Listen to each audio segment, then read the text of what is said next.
Los autores, incluso los más eruditos, al referirse al ser, lo hacen refiriéndose con insistencia a un ser teórico, a un ser al que pretenden desproveer de corporeidad.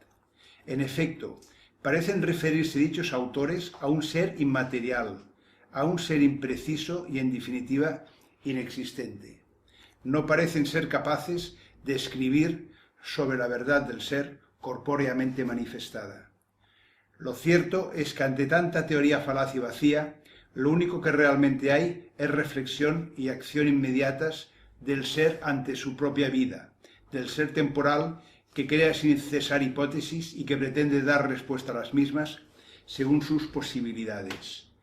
Lo único que realmente hay es su intuición del ser ante la adversidad.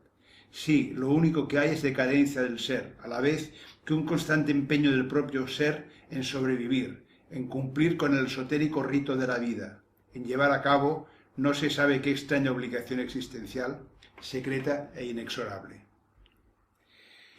Vuelvo a la consideración de la realidad en cuanto a imbricación de situaciones espaciotemporales, y el caos y el azar se confirman no tanto como una teoría, sino como la base de una situación no teórica especialmente decisiva en el acontecer vital del ser. Tal como dice un personaje de Ian Fleming, la mitad de la vida es el azar. La otra mitad, responde el mismo personaje al ser interpelado por James Bond, es el destino. Y es que es así. Cada vez se hace más patente la división entre un sistema teórico-conceptual de la existencia y una realidad existencial, la existencia subjetivamente vivida referida al ser.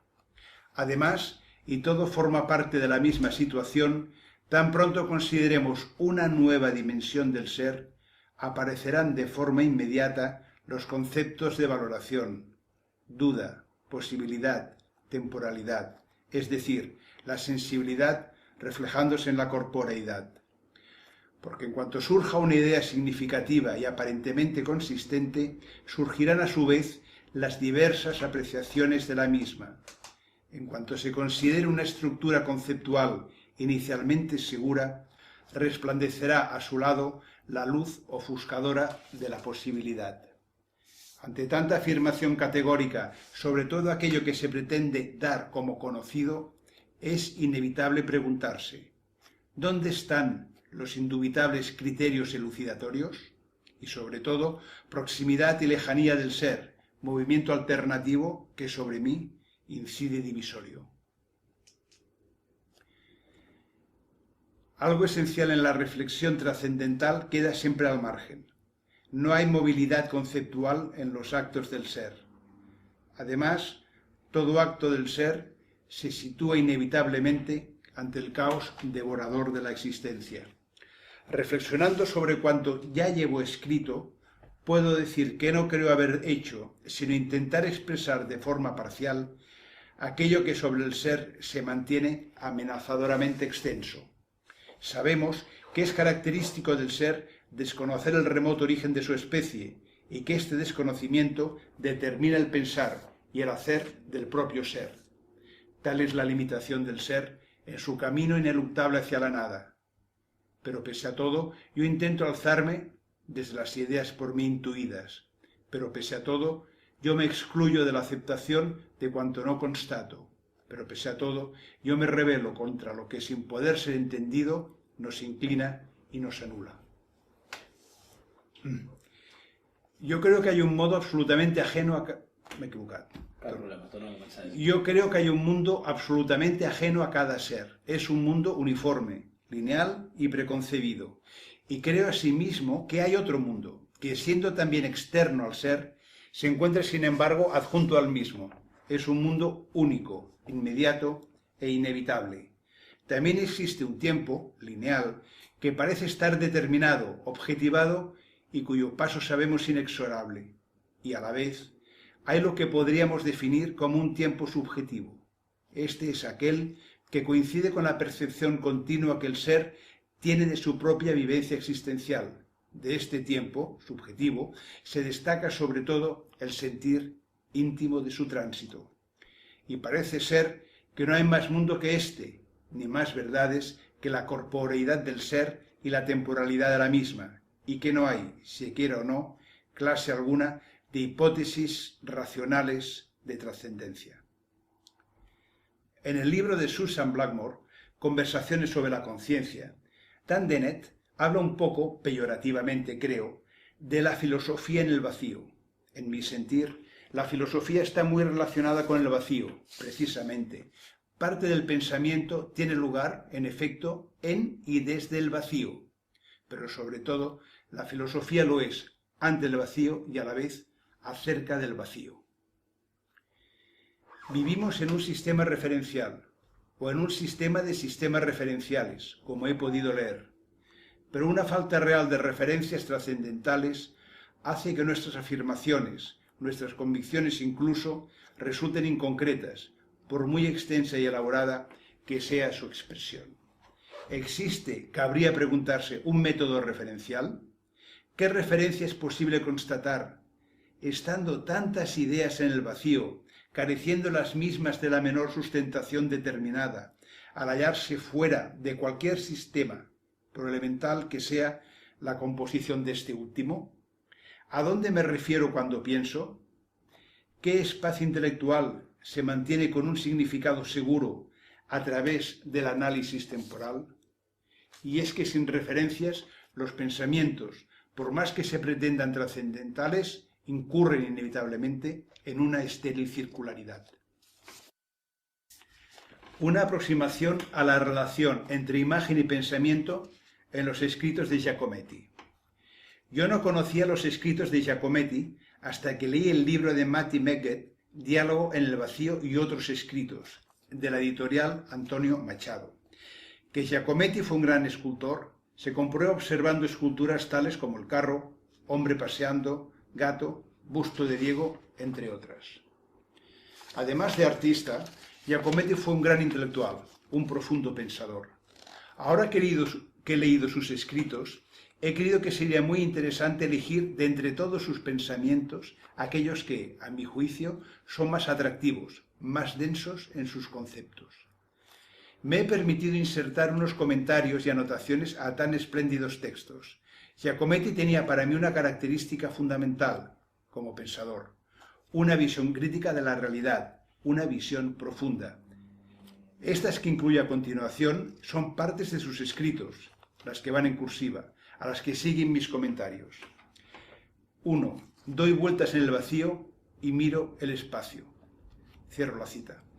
El vacío al que se refiere nuestro autor debe entenderse probablemente más como un vacío intelectual o creativo que como un vacío físico. Sin embargo, ambas posibilidades son asumibles. En cuanto al espacio, quizás se refiera al espacio infinito.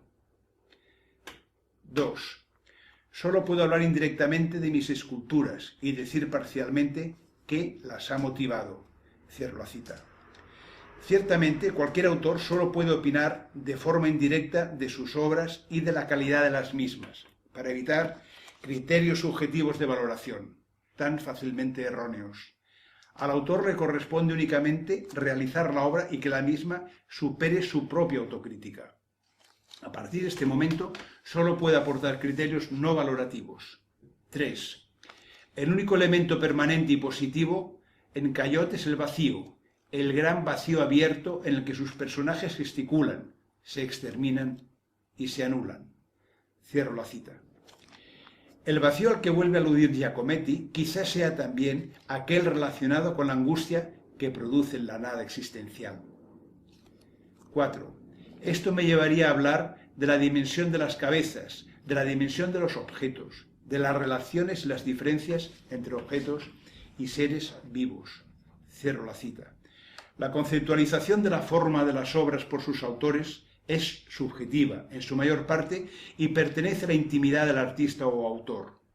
Y, en consecuencia, depende de factores emocionales impredecibles. ¿Cuáles serían, según Giacometti, las diferencias entre los objetos y los seres vivos? Infiero que tales diferencias tendrían que ser la capacidad de pensar y de sentir, exclusivas de los seres vivos. 5. Las cabezas y las figuras me parecían reales si eran minúsculas. Cierro la cita. Se trata de la percepción que tiene Giacometti de las figuras. A la percepción concreta de una visión, sea superficial o volumétrica, se suman conocimientos no concretos y percepciones anteriores. Es el momento en que la forma es ella misma para nosotros mismos. 6. Pero ahora no sé exactamente en qué punto me encuentro. Cierro la cita.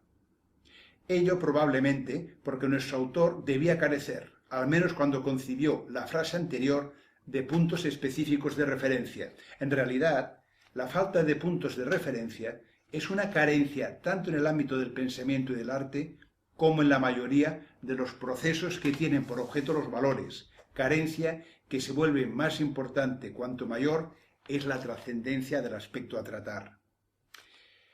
7. Ciertamente, practico la pintura y la escultura, y esto desde siempre, desde la primera vez que dibujé y pinté, para morder la realidad, para defenderme, para alimentarme, para crecer. Crecer para defenderme mejor, para atacar mejor, para agarrarme con uñas y dientes. Cierro la cita.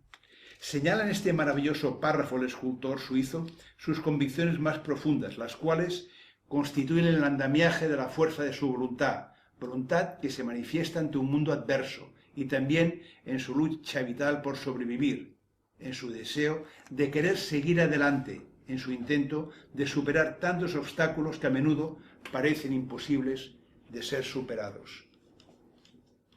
8. Fuera del tiempo, él, se refiere a Braque, se sitúa en el espacio. Cierro la cita.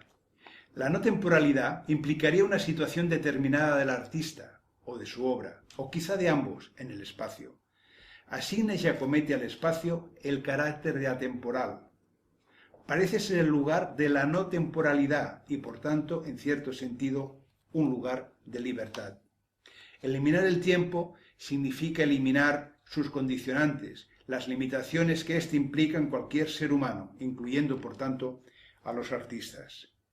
9. Me pregunta usted cuáles son mis intenciones en realizar con la imaginería humana. No sé bien cómo responder a su pregunta. Y añade, cierro la cita, y añade que el arte ha sido su medio para comprender su propia visión del mundo exterior. La sensibilidad de Giacometti se hace patente en la diferencia entre el mundo exterior y el mundo interior, en su personalidad más íntima. Es una capacidad de análisis, de separación, que va asociada con aquella voluntad de defensa y autoprotección antes citada. 10. Si lo veo todo gris, y en ese gris la multitud de colores que siento y que querría expresar, ¿por qué utilizar entonces otro color? Cierro la cita.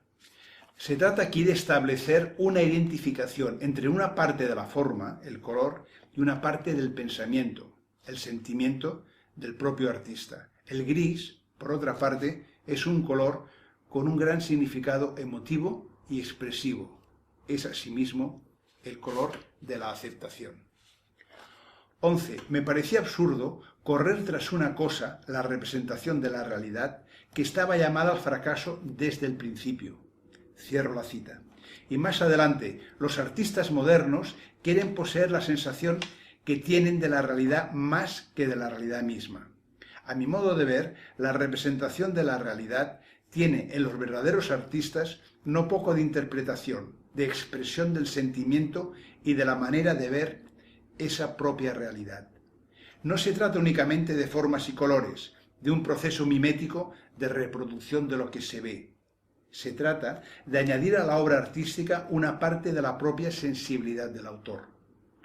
La realidad inicialmente objetiva se subjetiviza parcialmente por la habilidad del artista. 12. Sí, el arte me interesa mucho, pero la verdad me interesa infinitamente más. Cierro la cita. La verdad objetiva es la coincidencia de la expresión con lo que se quiere expresar, con lo expresado. Puesto que el arte es representación, existe una diferencia esencial entre este y la verdad. Pese a hacer cosas diferentes, arte y verdad pueden relacionarse. Cosa diferente es que el arte sea auténtico, es decir, que exprese la voluntad y el sentimiento del artista. No sé si es así como pensaba Giacometti al respecto. Podría muy bien ser que Giacometti quisiera mencionar en este punto y de forma explícita el valor supremo de la verdad. 13 y última cita. Lo único que podríamos poseer es la apariencia. Cierro la cita. La apariencia tiene relación con la percepción. Es aquello que percibimos en primer lugar. ¿Percibimos solo la apariencia? ¿Qué hay, si no, detrás de la apariencia? Según el Diccionario de la Lengua Española, la apariencia es el aspecto exterior de una persona o cosa. ¿No hay, en realidad, nada más? Yo creo que sí. Detrás de la apariencia tiene que haber, como mínimo, la estructura oculta del objeto de la definición.